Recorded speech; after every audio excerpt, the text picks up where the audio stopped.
Bonjour Vladimir, Bonjour Maurice. voici sur le 13e salon du livre. Tout à fait. On attend un petit peu que vous nous montriez ce que vous avez sorti comme nouvel ouvrage Mon dernier, pour ce salon. le dernier c'est celui-là, Chagrin et Espoir. Bon, ça concerne des événements auxquels on est malheureusement tous confrontés un jour, le décès d'un être cher.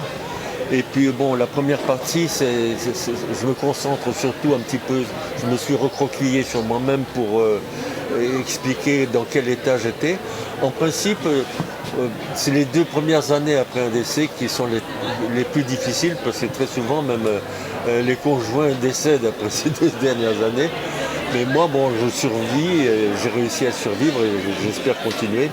Alors, ce qui m'a interpellé, si vous voulez, par cette expérience très douloureuse, évidemment, c'est toutes les questions qu'on se pose à ces occasions-là, et les questions philosophiques, religieuses et scientifiques.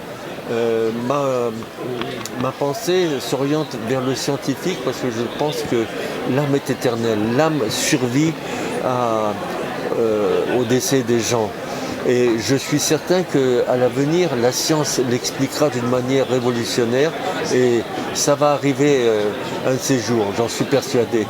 Déjà avec l'intelligence artificielle où on place des puces dans le cerveau pour diriger le cerveau ou le contrôler, j'espère que non. Mais ces puces, elles pourront recueillir aussi ce qu'a été l'âme d'une personne pour l'avenir, pour enrichir l'humanité. Mais non, en ce qui me concerne, donc je suis assez hétéroclite, je m'intéresse à tous les sujets.